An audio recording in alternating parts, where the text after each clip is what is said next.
So we're 7 days into this, right? 7 whole days past the post-merge event. The death of GPU mining as we know it. What's next for us, right? Let's dig in. Yo.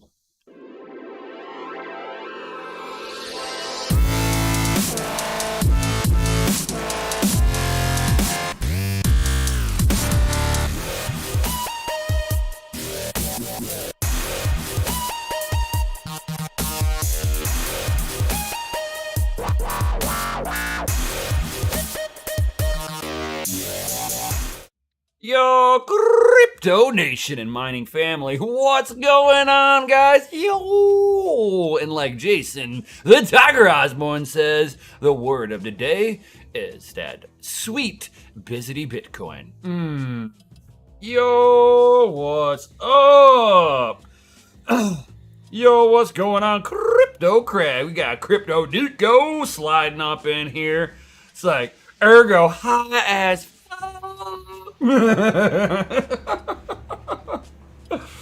right. For sure, guys. 100% on that one.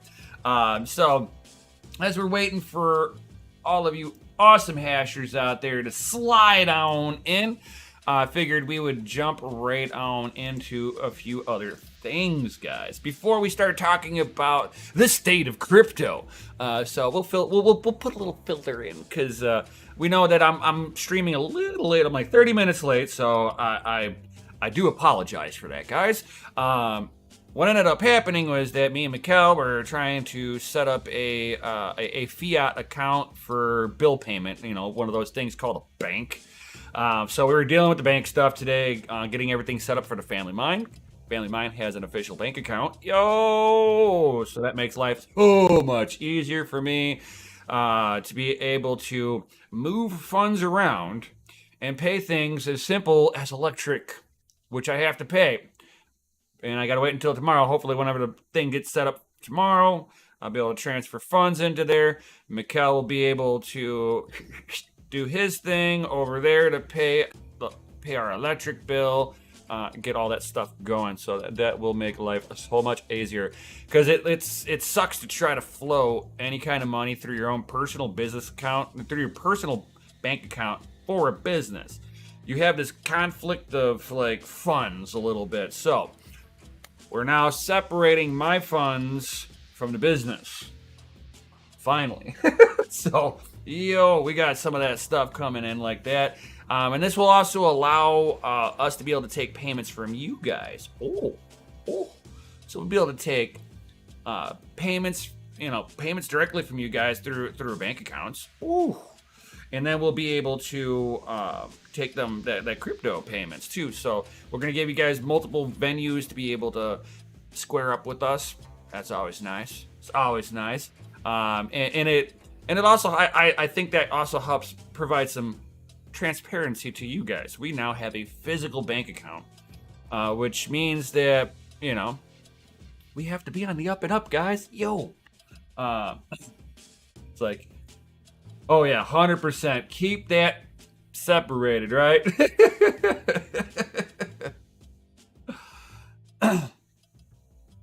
Oh, nice, Golden. He's like, I'm at the dealer getting a battery changed and listening. What's going on, mine and hodl? Yo. So, check this out, guys. I saw this and it absolutely blew my mind. Could not believe it. It almost blew my mind as much as the video from yesterday, right? I mean, that was mind-blowing, right? With all the knowledge that was being dropped. I did a complete data dump on you, and this one is just taking a shit on you on this one. This one is, I don't like this, where this one goes. So, unplug your GPU only if necessary. What? So basically, this cool little adapter thing. Let's see if they got a better. Nope, they don't got a good picture. So it won't let me blow it up. So this 4 VGA cable to one 12 pin. Okay. Now remember, they rate each one of these legs at 150 watts. with a max of 250 to 300 watts, right? So if we're doing 150, we got, you got your 200 here, and you got 200 here, right? Which means they know that this card's target point is 450. That means they are accounting in that these cables can handle 300 watts apiece, each one of these dog legs, right? So you're going to be looking at 600, 1200 watt mini spikes. So hope to God, if you get a 3090, you better be running a 1600 watt power supply, guys. Because if this bad boy decides to smack the power supply, it's either going to go into thermal protection or you're just going to let the magic smoke out of it, guys. But what's even more alarming on this, guys, the most alarming part of this, and I do mean the most alarming part. Oh, guys, this thing can only be plugged in a few times. What the hell? Only unplug it if necessary. So they want you to plug this part in, and never unplug it again. It gets plugged in one time, guys. So what they're stating here is it's like somewhere around like 8 or 9 times. Did they actually state it in here? But I believe that it was like about 8 or 9 times that they were recommending to be able to do that, right? Or hold on here. I found it. 30 connections / disconnections. It can only survive being plugged in 30 times too. So I don't get how they're doing this amp flowing with this thing, because they've got to have the same flow going in, but they're doing it on smaller wires from the adapter. I'm not sure if I'm quite down on that. I mean, it's all about thermal dynamics at that point. As long as each one of the legs is not getting hot enough to the point of failure, we're good to go, right? But to see that the pinout can only handle 30 connections and disconnections. Now, I hope the fucking GPU can handle it better, but they're talking specifically the connector itself. So the connector is a failure point, guys. You can sit there and basically, with that being said, that means that you could plug it in the very first time and kill the cable. If it's fragile enough that it can't handle more than 30 or so some odd times of connections and disconnections, that means you run a gamble of it not surviving the first connection. I'm just saying. Even the ones that, like, I got that goofy early, first gen stuff with the 30 series. I got some of the Founders Editions. And they don't have this particular plug. This is the update, so there's 4 more pins on this than from mine, right? This thing is, whenever I was plugging in the ones from mine, I noticed that, like, you almost gotta, like, kind of like, you put it in there. Don't just shove those Founders Editions plugs directly in. You feel them kind of guide themselves into the pin array, which that tells me how fragile this is. And here they put an extra set of 4 pins on there for the extra power delivery. The way that they're doing it is nuts. F.A. Gallo, what's up? One of you MF haven't smashed that Lizzie like button. Just saying, bro, he ain't lying. I'm just saying, he is not lying. We got 7 viewers, 4 likes. Come on. It's an easy one. It's like aftermarket adapters are gonna make bank. You know it, dude. The aftermarket guys are gonna try to solve the issue here, and that's what us aftermarket guys do. I'm an aftermarket guy for hot rod stuff. Everything's aftermarket at that point, right? But there's times where I'm sitting here for my own personal vehicle. I'm buying a part not because I'm gonna go get a racing part. I'm trying to find the replacement of that part that failed from a company even if it's a performance part, but it solved the problem of why it failed. I'll put that racing part in there if it means that I can drive it as my daily driver, and that part will have the least likelihood to fail once again. I'm cool with that. I got a high performance starter in my truck because somebody said, "Hey, this is the starter you need for your truck," and I was like, bet. So it'll be the same thing. I'm hoping with the aftermarket, if somebody can make a better connector, but I don't know the constraints of how. It's not going to be the wiring that's going to be the issue. It's the connector itself from the plug. So the very tip of this thing, the pin array in there is so fragile that it can break. I don't know if that's a good thing, because what happens if somebody unplugs and plugs it back in, and that's the issue. Let me see if I can get a blowed up. Okay, this might work for visualization. So this is typical of what we've seen in the past, right here on the left. We have their 8-pin, and then you have your 6-pin, or if you have it with the 6 plus 2, right? So you either had it all as an 8-pin or a 6 plus 2, depending on what you needed, right?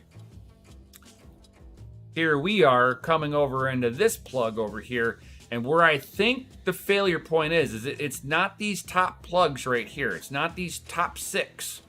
It's these bottom 4 damn pins that are probably the fucking problem, and these are ground pins. If I had to take a guess of what those pinouts are, 4 ground pins from the card itself is all that's being required. If I had to take my educated guess here, right? I would say that those are probably grounding pins. And the rest of it is power delivery, guys.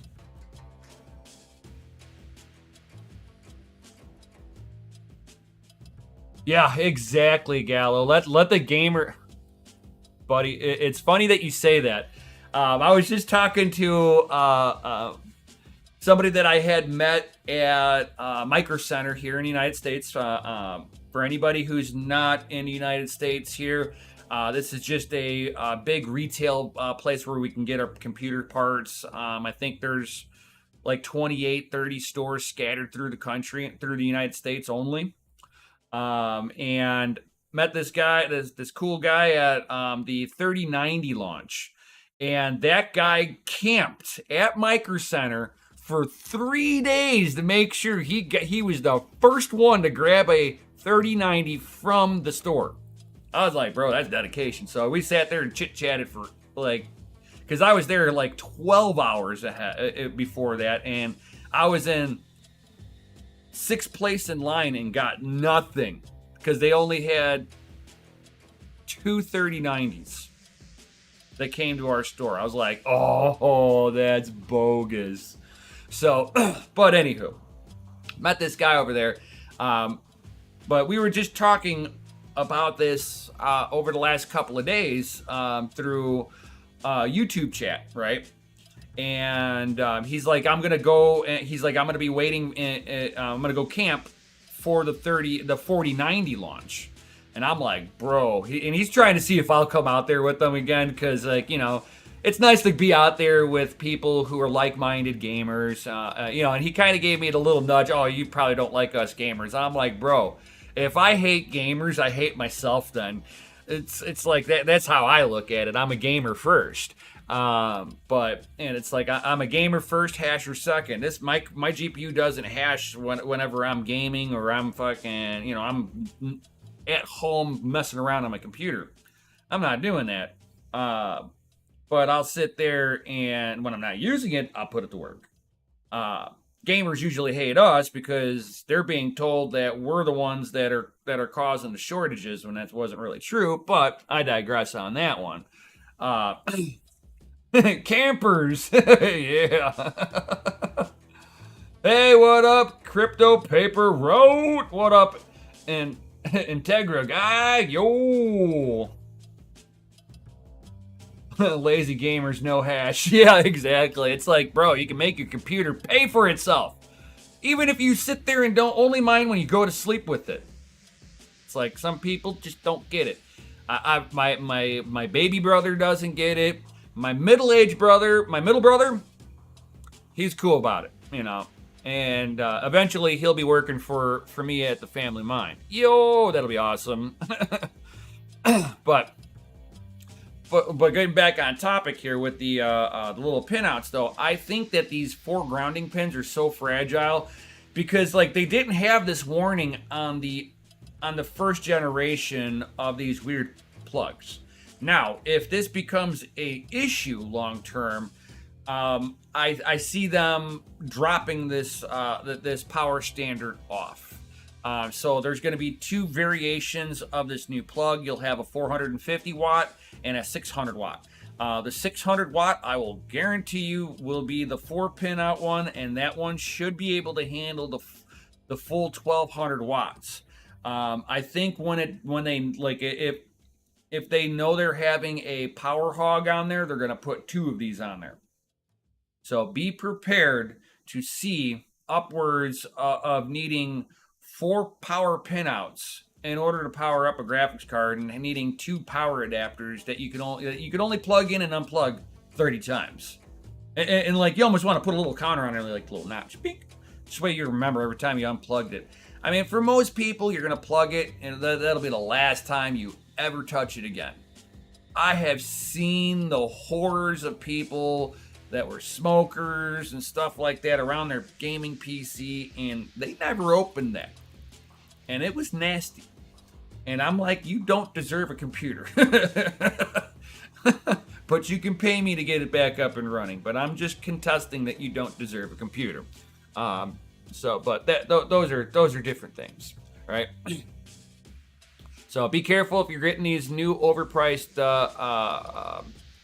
basically upscaled 30 series. They're really not offering a whole lot on these. I'm sure they can get a little bit of a better clock on them, but I don't see them being... I almost look at these as being the 20 series again. It feels like we're getting the 20 series all over again. And I skipped the 20 series because I had the 10 series, and I was not seeing a big enough spread on performance numbers. I tell people all the time, you don't need to have the latest and greatest hardware. I tell people if you are two to 3 generations behind, it's then worth sometimes the upgrade to the newest generation.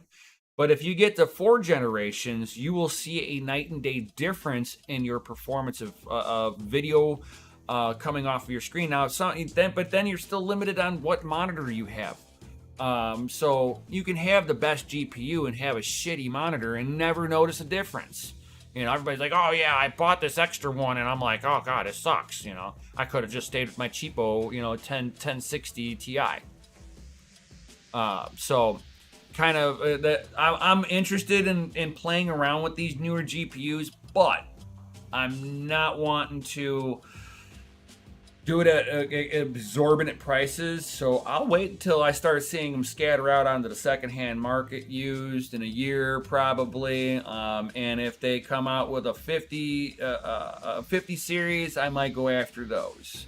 But by then, I'll be mostly ASIC mining myself, because that's just where my goals are. I'm wanting to step up my game, and this is the path of least resistance for me.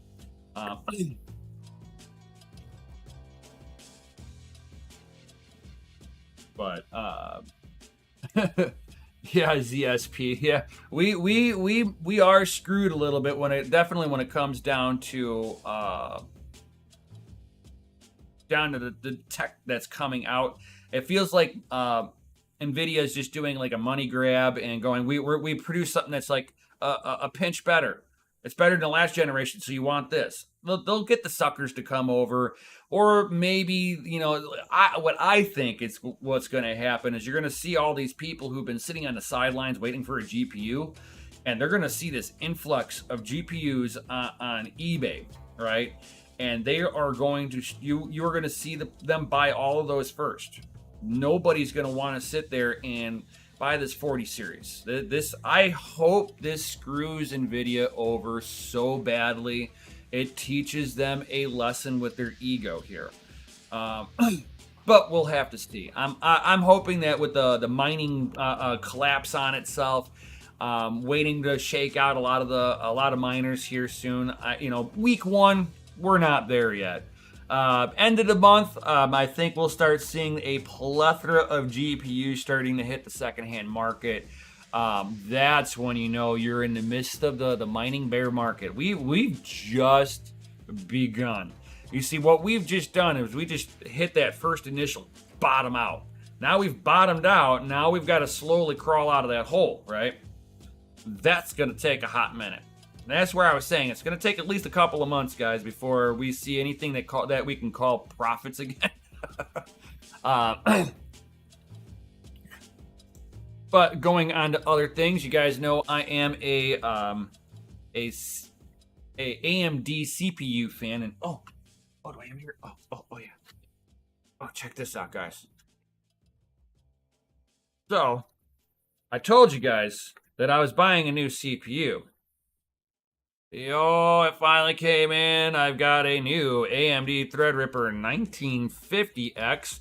It gets me off of the 1900X, so this will be a nice improvement. It'll go under water blocking right away. I told you guys, I am a Threadripper fan. I absolutely love it. And then I'm waiting to get some more coolant for my system. Obviously, a big air bubble worked its way out of one of my coolers, and it's sitting in my reservoir, and I'm trying to get the bubbles out of there because, yeah, it makes it makes it dirty. So I got a nice big thing of coolant coming in for it. Be clear still, so I mean nothing's gonna change except the CPU.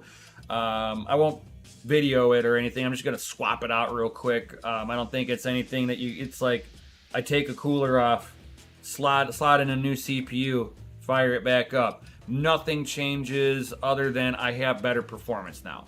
Motherboard doesn't act, the motherboard performs better, but like overall, like your hard drives, they don't notice the difference. I'm not changing the motherboard out, so all the IDs are, the motherboard ID is the same. So the hard drives will all initiate without any issues. That's one thing I like about, you pick a right motherboard and you start at the beginning of the generation and you've got a couple of generations through, then you've got a long way of upgrading through the same motherboard without, having to change a single thing.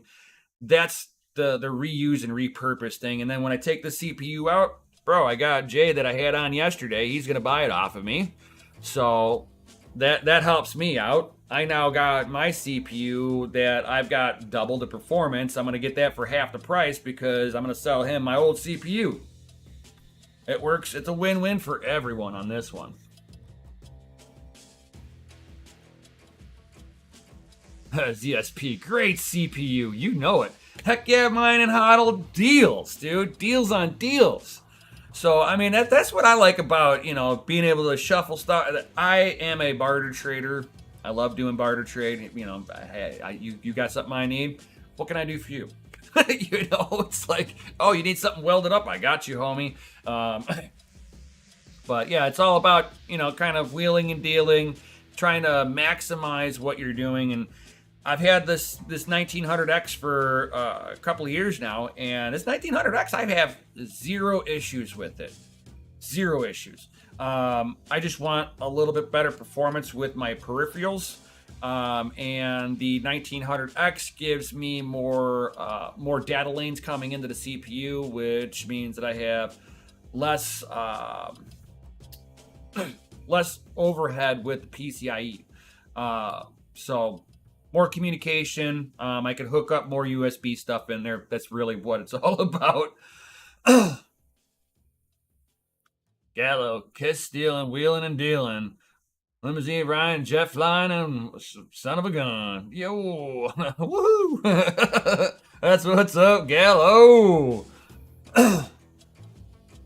So, and if I sit there and I try to get this CPU brand new, it's like a $300 CPU. I picked it up for $195 USD, and then I'm selling my old one for $100. So, bro, I basically just got my CPU for $100.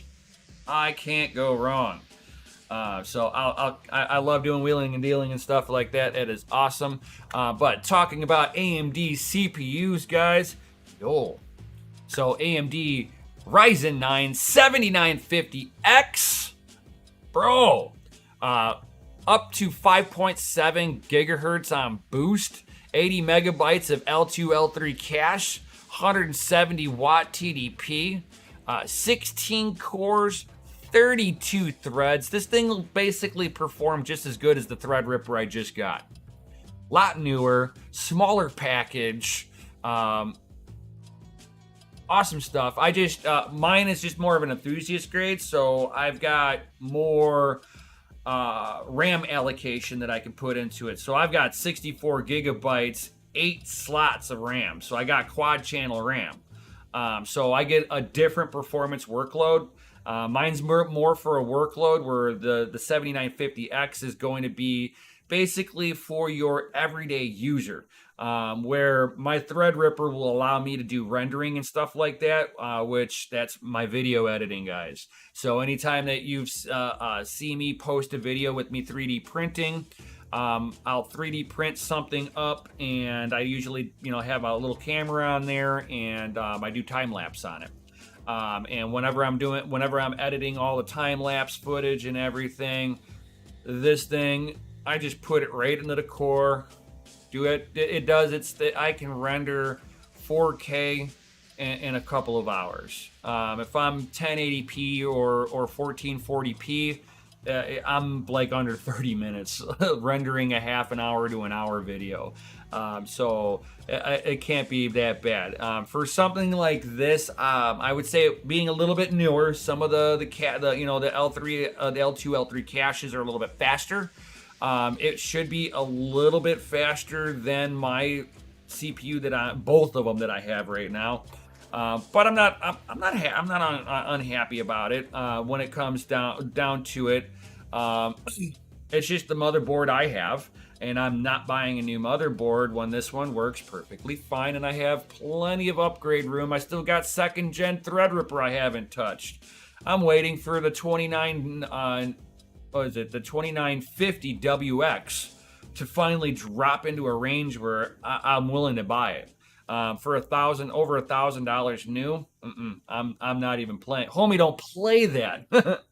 That looks sweet for video editing. I'm still rocking an i7 6800K, and it's a pain in the ass to edit 4K. Yes.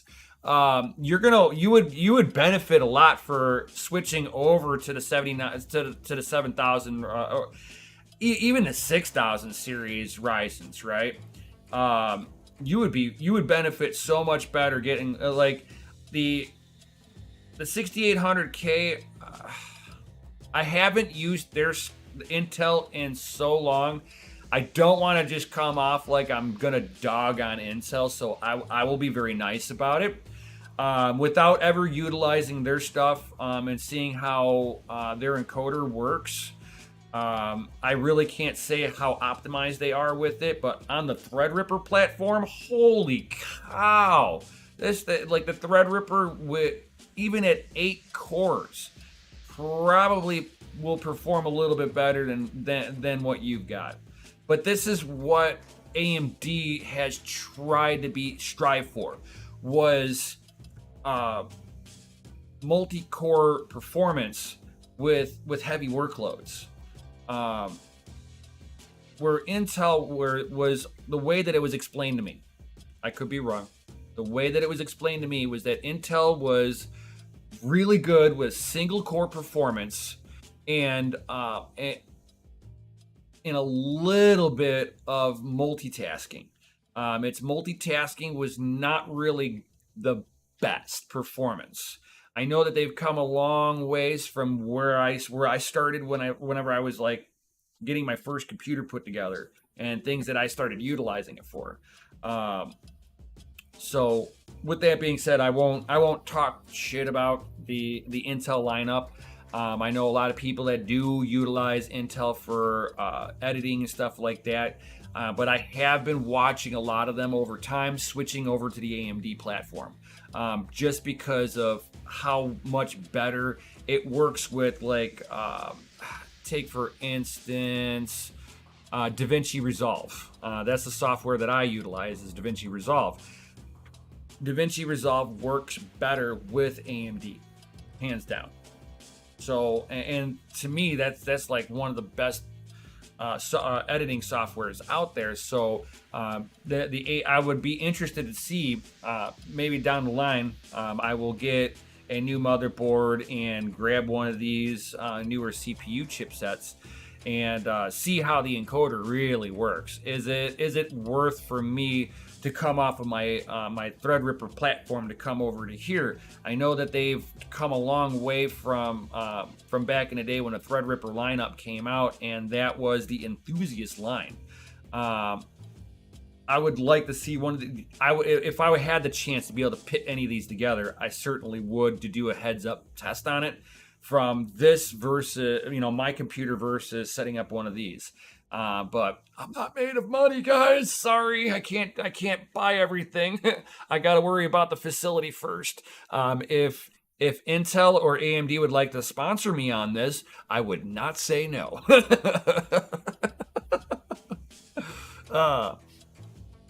Gallo's like, Resolve is awesome, but I'm kind of stuck with Premiere because of After Effects integration. Bro, Gallo, take a look at that. They've got all that stuff part of. I mean, I know you're stuck in a contract, but take a second look at Premiere. With Premiere against Resolve, because Resolve has all the effects built in now. I can sit there and do LED trace outs around things as they're moving down the road, and the way that you sit there and you set the nodes up for that, so easy to do. You get and even on the free function, on the free side of it, you get all of this. You just get a little bit better control if you get the paid version, but on the free side, which is what I use because I'm a cheap ass, I have all that functionality that Premiere has. I haven't seen anything that Premiere can do that DaVinci Resolve can't. Yeah, for sure. Glad to give you a little bit of info on that one. That one, I've been like, I love DaVinci Resolve. So I mean, I'll be a little fanboy about it a little bit, because Premiere has put themselves behind such a paywall to utilize too. So I having something that's a little bit on the free side, easy to sit there and upgrade and manipulate things, love it. So yeah. Let me know how you think of it.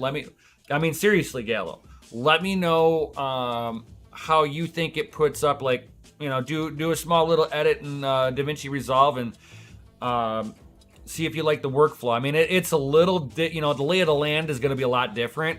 So I would expect you're going to have that little grumbling of, oh my God, I hate this because everything is not where I have it. But the way that I can separate that, do equalizer settings in there for any kind of sounds in there, the way that I can chop out, separate sound out of video, all within one little spot, perfect.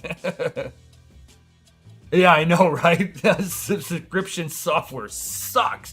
Because, you don't even really get a chance to check it out. They give you a 3-day trial, right? And it's like, I don't have enough time in 3 days to get comfortable with it. Let me get comfortable with your software before I say, yeah, I'll buy it, or let me get comfortable with it and get into a point where I'm actually making money doing this, and then I'll get the premium package so that I can unlock all the features that you guys have. Cool.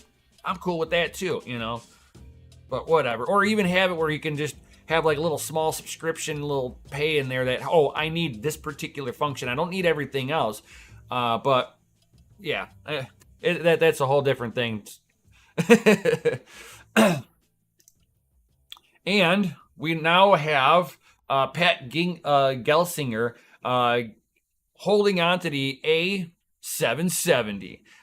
So the CEO of Intel saying that the Arc A770 will be launching soon. This is going to be their mid-range to high-end desktop launch, right in the mix of the NVIDIA 40 series launch, and then soon to be AMD's next launch also, that will be probably getting talked about on the 27th. That's when AMD is going to be doing their announcement, and it looks like we're suspecting that that's also going to be the same thing for Intel, that they're going to be probably premiering this at probably like right around September, September 27th, which I believe, if I had to take a guess, that they're going to announce this right alongside of AMD with their launch. So that'll be interesting. Yo, what up, Kunda Bits? What up, what up? So this will be pretty interesting to see how this performance comes out. As you guys know, a few of you guys might be new here. I do have an ARC 380. It's not the greatest card in the world, but if you needed a low-end card that could put out 1080p, perfect. You know, it's low-end hardware. We're cool with that. So I'm not worried about them doing, that they're not gonna put out this amazing hardware right off the bat. Bro, they're just dipping their toe in the water and seeing, hey, does it work, and does the market want us there? So I'll buy one just because I want to be able to give them that data feedback going, yes, people do want this stuff. Please continue to innovate. The performance on this should be pretty decent. I mean, I don't expect it to be anything more than a 1440p card, but I'm hoping that they get some of their driver kinks worked out of it, and start to be able to get a GPU that will play older games without glitching or just black screening on itself because there's no driver support for it. So hopefully they get all that squared away, and once they do that, I think they got a great company direction going with the GPU lineup on here. We'll have to see how they go long term, which I'm perfectly cool with this. I'm like, Intel, please take your time with it. I doubt that they're gonna. They haven't necessarily stated that the launch date on this A770. So hard to say where they are in production with it. Are they still in testing and getting a lot of the stuff built ready for the VGA core once the VGA core is done with final testing? There was speculation from media that they were one and done with this and getting out of GPU market. Raja Kador came out with that and stated, no, we're not done with this. Stop sitting here putting out that negative energy, especially when we only did a small limited batch run, type of deal.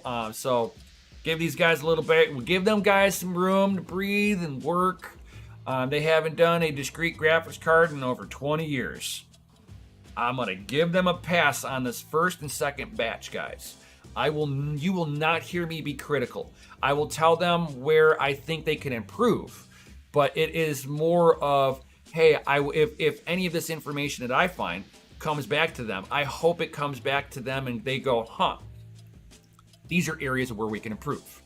That's when, if you hear me kind of critiquing something like on a GPU of theirs, just starting up. I mean, I'm not gonna. I did not dog on the performance. I expected what it outputted, right? So it met my expectations output with the ARC 380. With the 770, I'm gonna hope that I can push out 1440p. That will be my next step up for that. That should, without any issues, push 1440p. It's like, so, and be able, and I'm hoping to play older titles. It kind of sucks to have to play only new titles, because I have to set up a test bench and I'm piping it through I'd have to upgrade my capture card in order to really output properly to my monitor. my capture card only does 1080p. So I can't test higher unless I update that.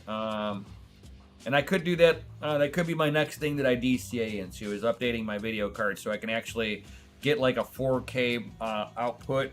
Not that I'm gonna output 4K, but you know, I'll be able to sit there and show the video coming out at least at 2K of what I'm actually seeing. Makes your guys' experience a little better. That's what it's all about. So talking about my thumbnail, guys, let's get down and dirty now that we got all you awesome people here. Definitely don't forget to smash that Lizardy like button. If you're new here, subscribe, hit the bell notification, all that good stuff. Share this out to your favorite social media. Let's get the word out to all of your buddies that also mine too. This is stuff that they need to pay attention to. All this information that I'm putting out here is just so that we as a whole community are better informed. Information is key. So, Ergo difficulty. What up, Red? We got the Panda in the house. Yo, what up, Red Panda? What's up, what's up, what's up? He's like, smash that Lizardy like button. What up, Flying Brian? What's going on? So, Red Panda with the yo!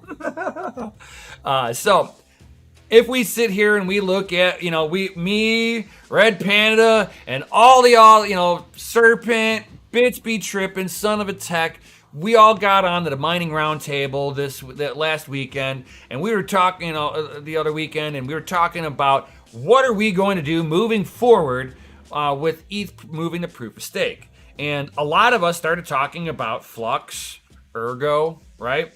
And here we are. And one of the questions we asked the representative from Ergo there, he was a really nice guy. I like talking with him. We had a great conversation with him after the stream.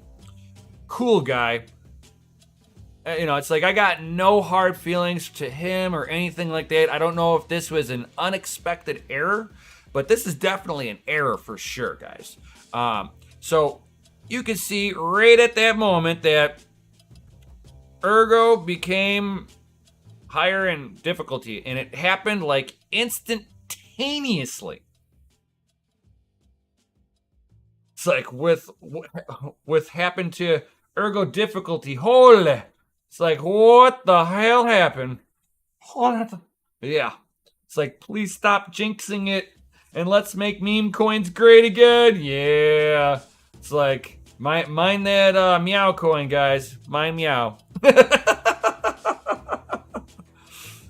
But we asked the representative, he's like, hey, with all this hash rate that's about to peel off of Ethereum, can your network handle all the influx of hash rate?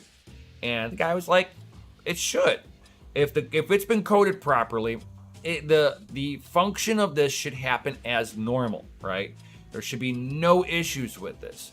So we have seen the difficulty just kind of snap up on this, and even with the difficulty up, it's come down just a little bit. You can see this little itty bitty bump here. So we went from 21.67 to 21.5, and it's just been holding steady.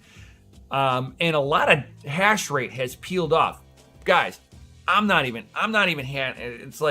mining this anymore. All this hash rate kind of spiked. This was day one. It went from whoop to all the way up. And it was supposed to take like a day and a half to get there. And it got there in a freaking hurry. And it has not come down since, guys. It is insane to see this. Flux ain't really any better. And when you look at it from the mining pool side, right?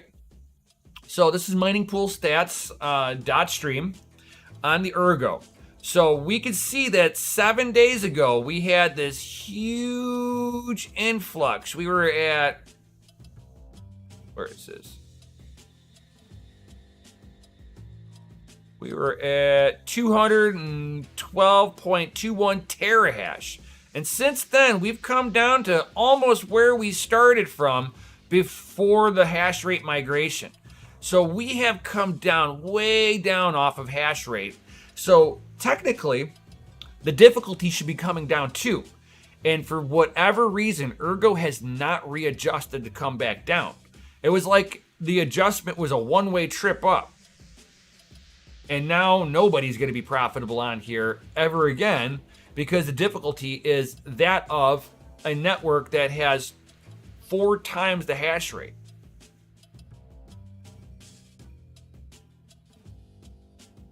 Yeah, Crypto Crag.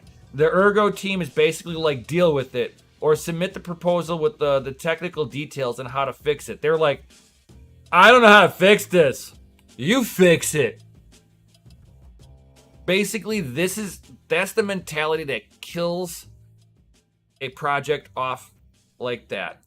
And people wonder why it is that I sat there, mined to 2 miners. Why did I mine to 2 miners with Ergo? Because I was trading that shitcoin into Bitcoin immediately. I wash my hands of it. I feel so much better that I took all my Ergo payment in Bitcoin and didn't touch their shitcoin. And I feel bad because the guy that we were talking to on with the whole mining roundtable, he was a nice guy. He really was. And it's not his fault that the dev team, because that guy was just marketing. The dev team is sitting on their hands going, I don't know how to fix it. You fix it. That is a shit way to do it, especially when you're not paying the person to do your work for you. That's basically what they're doing. They want you to do the work for them. Why? They're the devs. They should be fixing this. They don't want to fix it. They're going to lose the rest of their hash rate. And then what? Who's going to mine it? If it takes forever to get a block to mine through the network because the devs with their own personal miners can't even mine a block. It's like 10,000%. It's like this isn't how a community-driven project is supposed to work. If the community in a whole is going, hey, look, there's no way we can sustain this on your network. You have to sit there and listen to your community and don't give them the deal with it or fix it yourself solution. Fix it yourself means you can rot with your algorithm. Your coin, your project is dead in the water without a community for your consensus. Unless you're sitting there on the backside and you've got another consensus layer sitting on the backside that you're waiting to deploy that you haven't told anybody about. And this is your way of now kicking the miners off. It'd be a shit way of doing it, but I would hope that the devs pull their head out of their asses and work on this and get a reasonable solution, because if hash rate comes and goes, the difficulty should not stay in place. Bitcoin doesn't even do that. Bitcoin takes 10 days. Every 10 days, give or take on timing on that, the difficulty readjusts. This is how it should be. And this accounts for so that you're maintaining a block time. As the difficulty shoots up and more miners peel off of Ergo, you're going to see that their block time is going to increase and increase and increase until the blocks stop. And then what? The devs are going to be like, oh, you need to get your money out? You fix it. I mean, how far down the rabbit hole are the devs going to go with this? This is when I sit there and I rag on a project for being a bullshit shitcoin. This is what grinds my fans.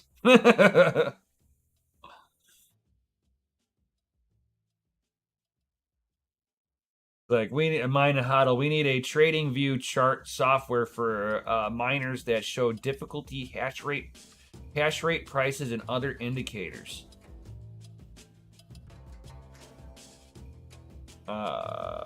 Red Panda with the Masari.io, something like that.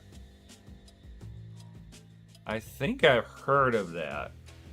I don't know how good they are though. They're acting like we owe them something when all we have to do is support the network and earn fairly and accordingly. Yeah, I don't have to like the project. I call all of these altcoins shitcoins. Why? Because I don't believe in anything that they're fucking doing, really. With a few small little exceptions, right? And then I argue the fact of why they need a token to do it when they can just have a centralized, just sit there and have a centralized database on all this stuff. But I get what they're trying to do. And the product that they're putting out there is something that I can use. That's Flux, right? I'm not saying that the Flux token has legs long term. Oh yeah, this is going to be $1 million coin. No. But the team and the project behind it with the wallet and everything that they're doing to try to help support cryptocurrency, all these other crypto coins, and being able to have a one-stop spot for being able to store the majority of your crypto. I don't say put it all in one spot. I always say diversify your holdings, not just in different shit coins, but in different wallets. This way, if anything ever to happen anywhere, you don't lose your Bitcoin. That's the number one key that I tell people. Not your keys, not your crypto. That's why I don't like tokens that don't have a core wallet with a doesn't have the Qt wallet. That Qt wallet allows me to pull out a wallet.dat file. That wallet.dat file has your Bizity Bitcoin on it. I can take that wallet.dat file, pull it off of my computer, which I do. I don't store anything on this computer. I pull that out. I've got the wallet.dat file somewhere else, and I can go onto somebody else's computer. You could take your wallet.dat file off of your computer, and I could take my wallet.dat file and put it onto your computer and pull my wallet information up. And then I could pull that one off, delete that out of your computer, and then I've got my own, So I mean, that's what's nice about the Bitcoin Qt wallet. That's why I rage that people don't use it. To each their own. But if you want to be able, you could sit there and imagine just have a USB device, and you've got $1 million on it. So that's what I like about good solid projects. They're going to have that core wallet, and I will be able to pull the wallet.dat file out. So to me, that's a beginning of a project that thought through the security layer on this. But then you have projects where they just stop building on it. The devs just basically walk away from the project. And to hear what Ergo's devs are doing, it almost feels like they've checked out. They're no longer making money anymore, and they're like, oh, whatever, dude, man, totally, oh, man, you should fix it, dude, right? And I don't like when people do that. It's like, this is your baby. Take pride in what you built, or why build. And you'll see that a lot of the hash rate has been peeling off, guys. So here's ETC, guys. ETC is at 184 terahash. So even the ASICs that came on here have been slowly turning off. I turned off mine, guys. I turned off mine. So that tells you a lot right there. The price action to the difficulty level right now, price would probably have to be right around $35 to $40 per ETC for it to be worth me turning my miners back on. That's pretty much what it is. And if it's gonna sit there and cost me, if I'm basically, the way it worked out before I turned them off, I was making a whole 5 cents off of it. 5 cents. I've got to be able to pay electric, so I'll turn those off temporarily, and in lieu of being able to put some of those my Bitcoin miners on. So that'll be one of the things that we're going to be dealing with next at the facility, is rearranging where I've got things plugged in so that I could plug in more Bitcoin ASICs. Yeah, let's see here. They're acting like the difficulty will shoot back down Saturday or Sunday based on current hash rates. Ergo, it's gonna take it that long to drop. Holy cow! So the adjustment time is gonna take longer than it in a downward. Wow. I will take a look. I will watch that. If it comes back down, then I'll fucking. It shouldn't work that long like that, but that sucks. Predicted diff is gonna be 16p. That's not too bad.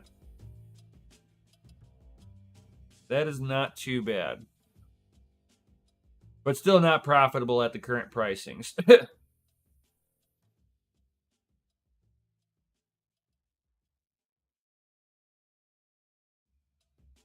Oh God, that's kind of shitty. We're gonna watch that. Ergo is gonna get destroyed. Ergo is going to get destroyed. Somebody's gonna gamify that. They're gonna snap mine that thing for a day. Right after it, I will predict it now. Or if Ergo readjusts down to where it resembles a pinch of profitability, you're going to see a big mine fire up on there and destroy it in 24 hours. Yo, Kyle Rosa. So yeah, that's gonna be shitty, dude. That coin is gonna get gamified now.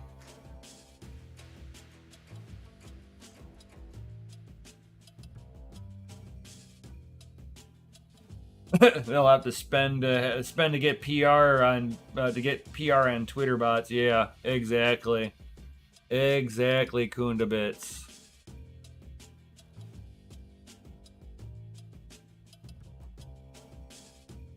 Oh yeah, exactly, Gallo. But what's promising here though is to see these other coins here with the hash rate peeling back off of it. Let's see here.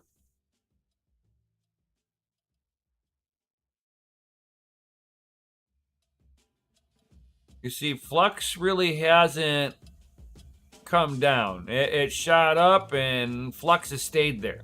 So you can see where the miners are starting to see the value. So they see the value within Flux.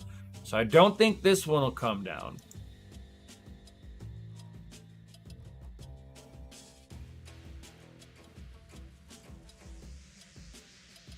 Let's see here. And a lot of the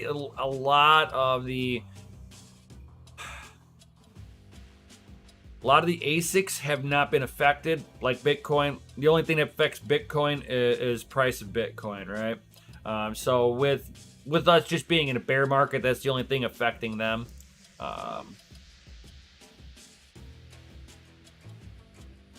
So let me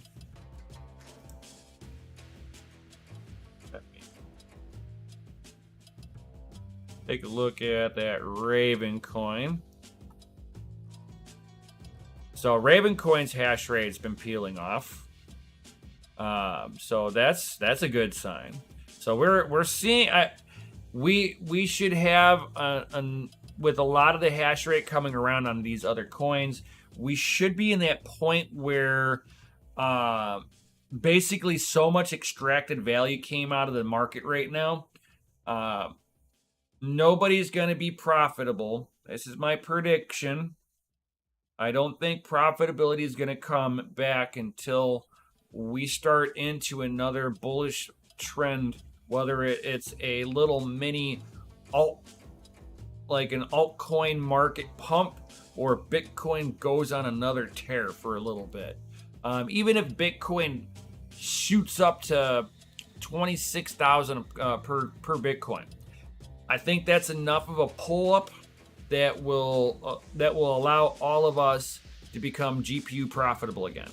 Until then, I do not see anybody really pulling in anything that resembles mega profits. No Lambos anytime soon. Everybody's going to be either mining at a loss here for a while, or you're going to be mining for pennies. I mean, my saying is, all sats matter, but at the same time, how much further would you go, if you're only making 5 cents after all of your electric that you spend on it? Is it truly worth running? As a home miner, sure. Business side of it, no. So I've got to sit there. I mean, me as from the business side, I've got to sit there and kind of make sure that I'm putting together the right plan of action.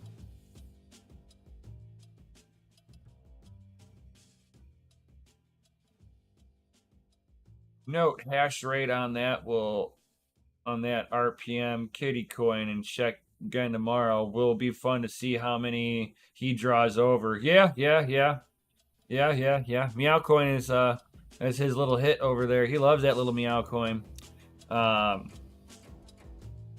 Crypto paper route. Hey, we went up $1,000. We're at 19,420. Oh. Smoke weed every day.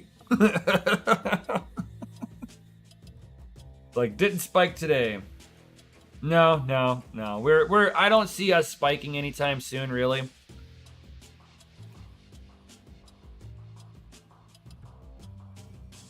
So, guys, if you haven't done so already, definitely smash that Lizzie like button, subscribe, hit the bell notification. Thank you all for being here all the way this far, guys.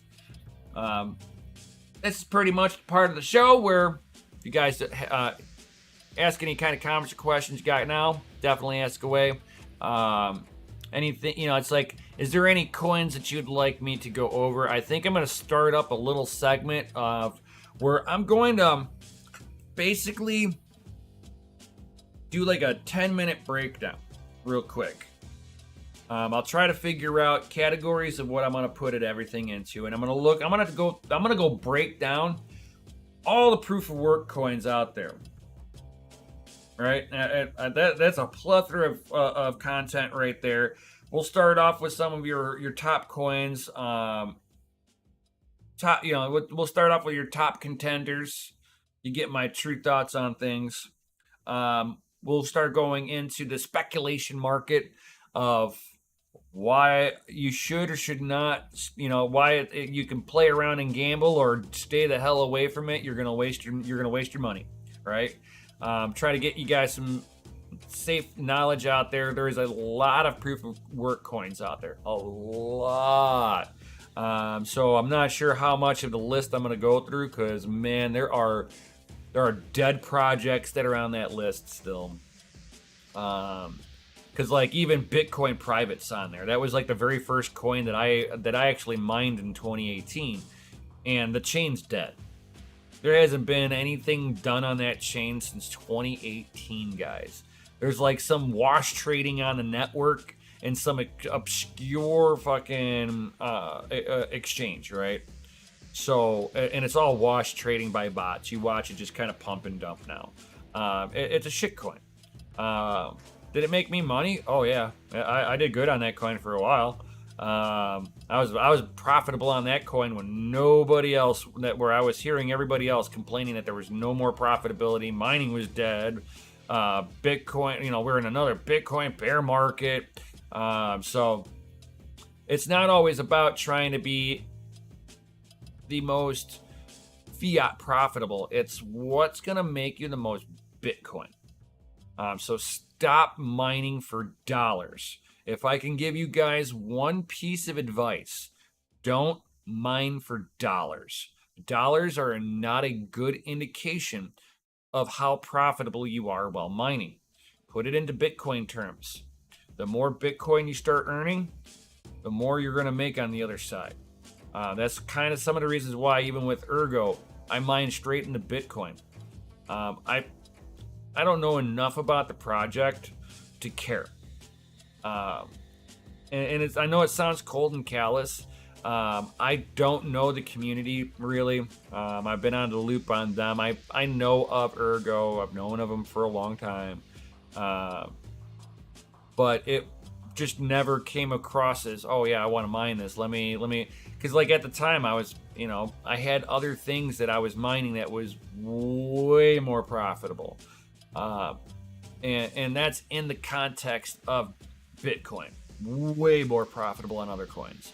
And here it is. I try mining out on Ergo. I was good for a couple of days, and then I was just like, okay, take the miners off of there.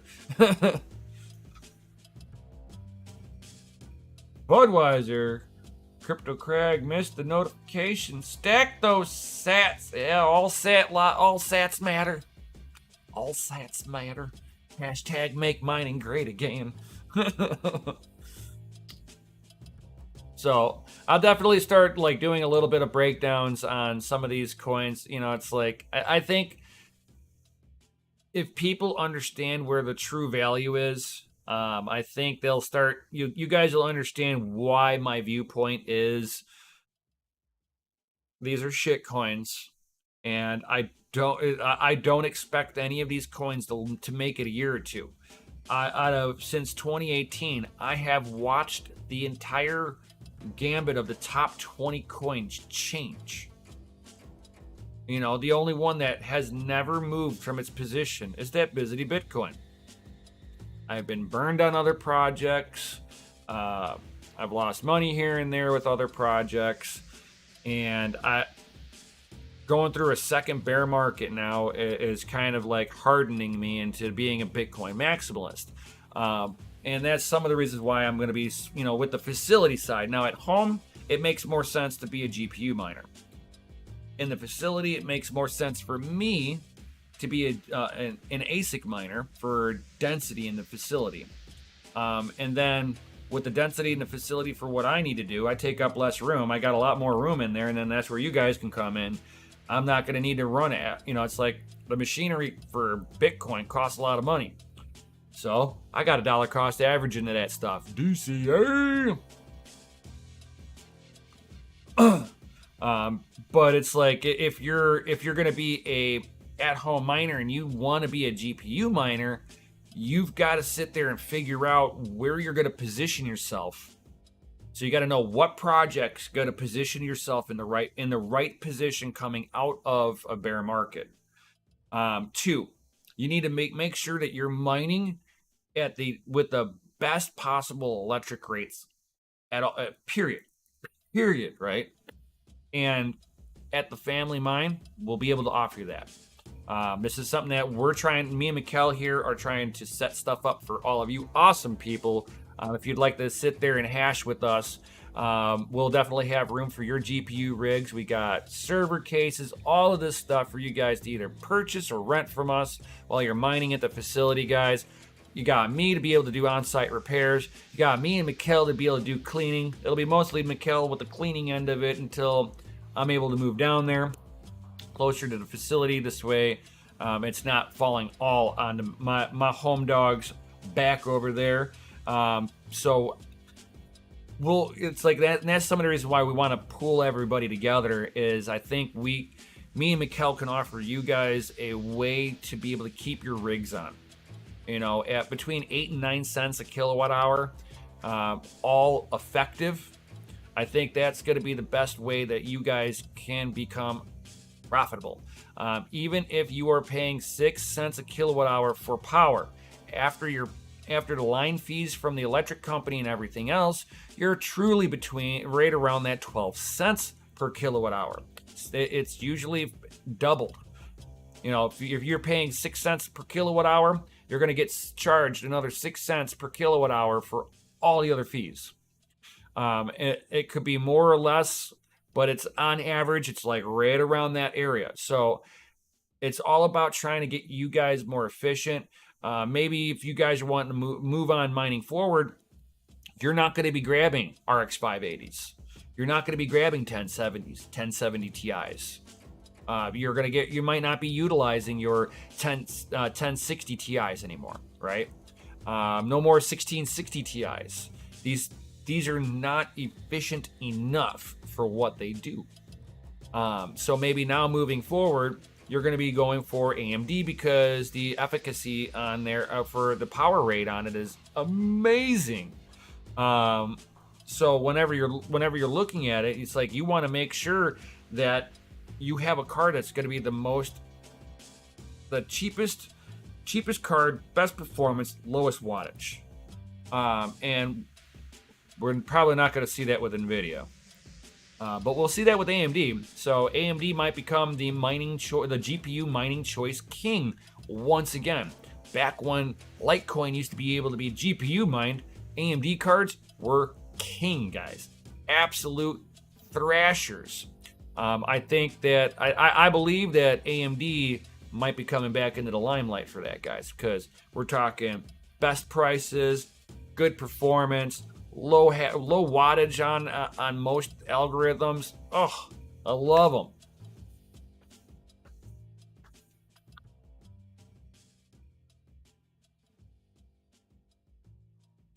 So anybody else got any other comments or questions before I head up out of here? Yo, Sonia, here is the best advice for buying GPUs. Now is the time to purchase hardware and when we go into a bull run and ROI, return on investment. I will agree with you halfway, Sonia. I don't think we are at the bottom of the GPU bear market for pricing. The bottom bear market for people trying to sell them. I think we need to get a few more of these miners to capitulate and actually sell their rigs. I don't see enough secondhand GPUs. We need more blood in the streets from the miners. We need more of those fiat miners to be washed out of the market. This way there's true Bitcoin miners left on the market, or true crypto supporters left in the GPU market. Then, and only then, I think it'll be time to buy some more GPUs. That's what I'm going to do. But again, I'm not going to be eyeballing to get GPUs that much. I'm going to be eyeballing for ASICs. But it doesn't mean that I'm not going to try to get at least one GPU of new stuff here and there. So I can do some testing, and, I like testing, checking out, playing with hardware, overclocking it, all that good stuff. Oh yeah, Sonia, that's why I'm not even buying ASICs right now. ASICs will come down in price, guys. They will come down. GPUs will come down even further in price. I see one day a 3090 Ti for $800. I see a 3080 for $500 coming soon. Then I think we'll be in a good market to start buying some if you were wanting to buy some. And that'll be at the same time as the 4000 series launches and the more GPUs get fucking flooded onto the market from all the gamers. Oh, look at that. So, I have a method to my madness on there. I think we just hold off until the 40 series gets dropped and then see where the lay of the land is from there. Mikkel with a question. You think altcoin ASICs will come down in price? I think so. I believe so because of the fact that it depends. Like you see, that all depends on the price action of the coin that they're on. So, in the case of mini doges, L3 pluses, L7s. If we go dip more into a bear market, yes, we will see the hardware of that come down dramatically in price. But because they are profitable, pretty much profits drive price of the hardware. So if something is going to make you $30 a day, you ain't going to touch it for less than $10,000, $5-10 grand. If it's making $30 a day, if you find something that makes $60 a day. You ain't going to touch it for less than $28,000. That's just the hard truths of it. So as the profitability comes down off of it, people start. It's whenever you with the ASICs, it's whenever you start seeing the market get flooded on the secondhand market. That you start really seeing the price dip because the new is now competing with the old. And yes, the new is more efficient sometimes, but when you have a lot of the old hardware hanging out, sitting there, it means that your bigger facilities are going to eat up all the new hardware, and they're going to dump the old hardware on the market, and that's the shit that we're going to pick up because we're not the big guy that can command to get the bulk orders of the ASICs directly. But you know, if you're wanting to get an ASIC for Ethereum Classic now, give it a little bit. We're gonna start seeing if Ethereum Classic doesn't hit $40 a coin, we're gonna see all these little mini Doge, you know, these little mini miners coming out on there, the Apollo minis. All of those are going to start slowly coming over and getting sold in the secondhand market because at $20, $25, $28 per coin, it's not enough to support the market at all. So if you're wanting to get into that market, eventually these miners will become cheap again. But the problem is there's still 3 times the hash rate than was on there a week ago, guys. This coin only had like 35 terahash on here. We went from 35 to what is it at now? 166.46 terahash, guys. That's insane. But I have been seeing like, you know, CKB miners. They're expensive. They're highly profitable still for mining on ASIC only. You ain't competing a GPU with them. Not happening.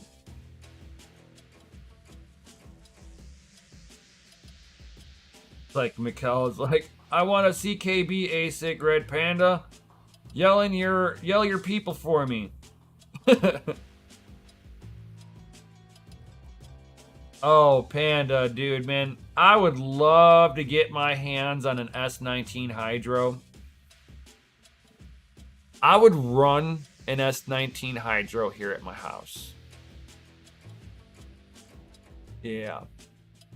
I know how to deal with that. There's an easy way to be able to make an S19 Hydro work really efficiently. Yeah.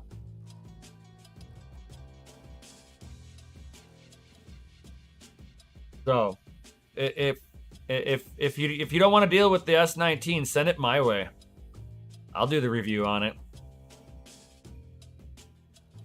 And I'll give your people the credit for it. I'll even show the whole process of me setting up the radiators, plumbing for it, all of that good stuff. All of it.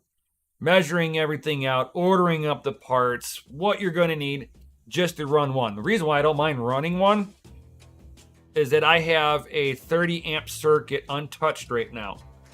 I have a 30 amp 240 circuit untouched. I have the power. Thank you. That would be amazing, Panda. Yo. That would be amazing, Red. Yo. I love you, man. I'd give you a hug if you weren't so far away. Oh, yeah. Even do a 2-year mining income review. That would be awesome.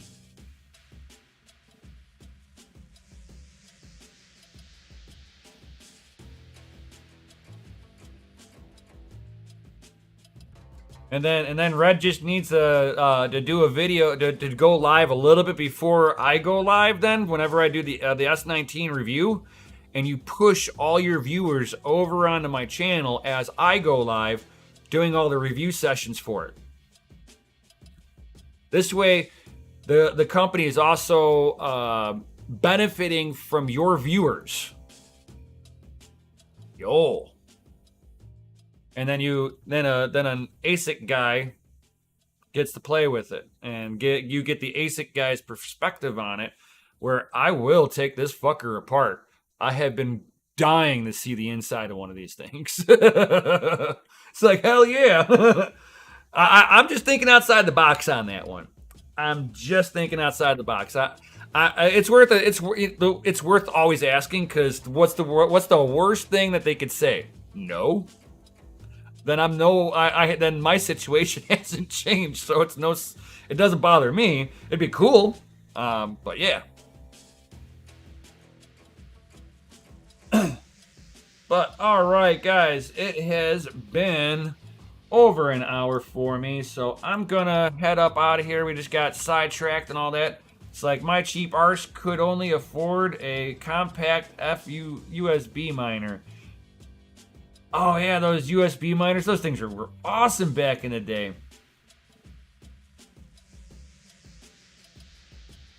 Oh. But I've got an old grid seed miner right behind my monitors, right over here. It's right in front of me.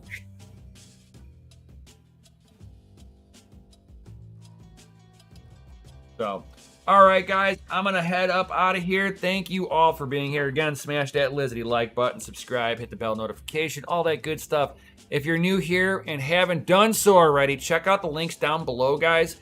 I have a free link to the Discords. Be a part of the community. Love to have all of you guys there. That's what the community is all about. It's why I started up everything that I'm doing here, is to have an awesome community with all of you awesome people part of it. And if you'd like to, I do have a Patreon link down below. I got a couple little different tiers in there. Got the little tip jar. I got the little hasher tier, and then I got the pseudo hasher tier.